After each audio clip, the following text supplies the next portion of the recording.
Merci beaucoup, Vincent, sur ce point du ministre sur les incendies qui ravagent la France.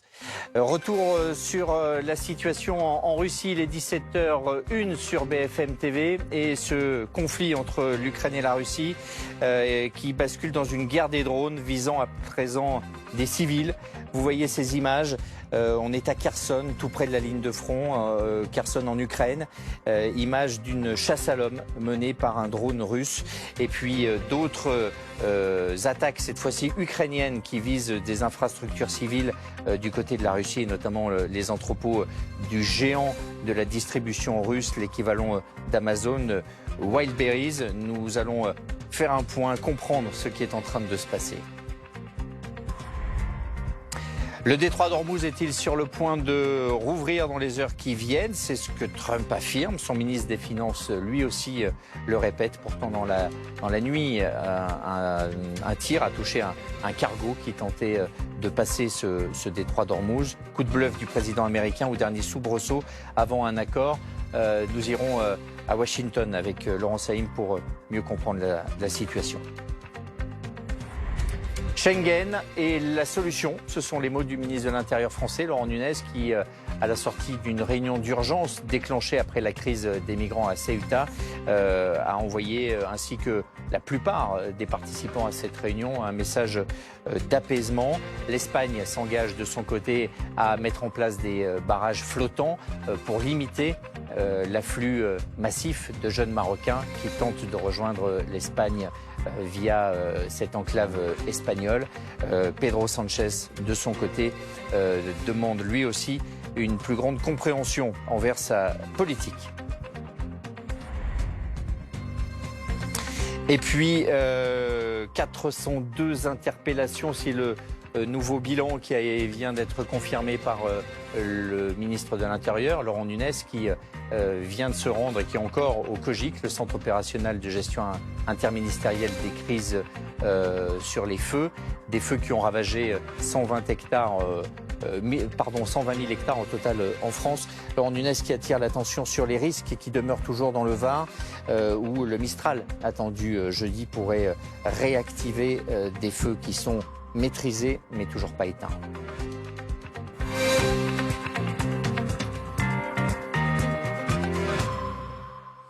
C'est sans doute une bascule dans le conflit entre la Russie et l'Ukraine. La guerre des drones est en train de s'intensifier, mais qui plus est, elle est en train de plus en plus d'impliquer les civils sur la ligne de front près de Kherson. Regardez ces images qui nous sont parvenues, images saisissantes de véritables chasses à l'homme menées par des drones russes sur des civils ukrainiens qui créent une véritable panique. Vous voyez ce drone qui tourne autour d'un homme qui essaye de se cacher derrière son camion.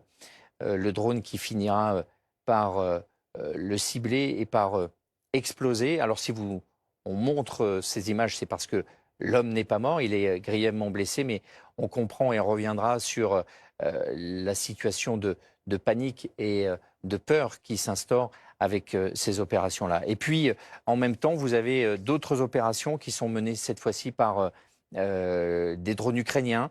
Ici, c'est un drone qui s'est abattu sans doute involontairement. Il a été touché par des tirs russes. Un drone ukrainien qui s'est abattu sur la plage d'une station balnéaire au sud de la Russie, faisant 5 morts, dont 3 enfants. Et puis, tous les jours, désormais, et c'est une tactique de la part des Ukrainiens, de nombreuses cibles civiles, des entrepôts, des raffineries sont visées pour désorganiser l'effort de guerre russe. On va essayer de comprendre ce qui est en train de se passer dans la région, notamment avec nos envoyés spéciaux et avec nos invités qui sont autour de la table. Merci d'être avec nous.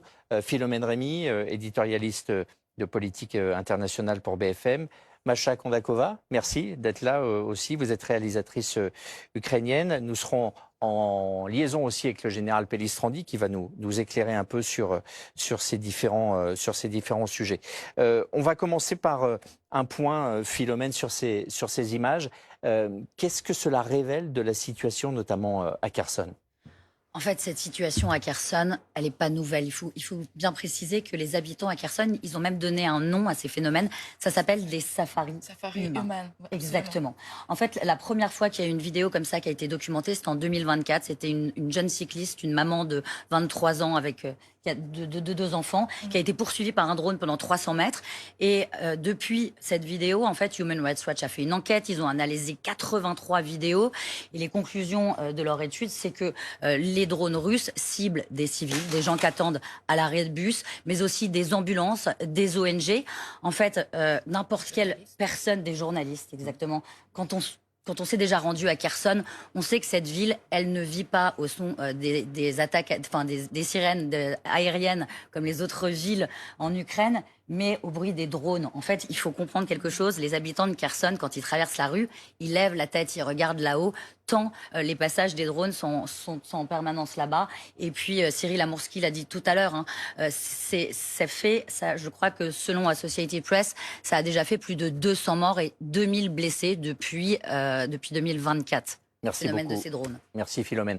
Restez avec nous. Nous allons aller en direct de Kiev pour continuer d'analyser ce qui se passe.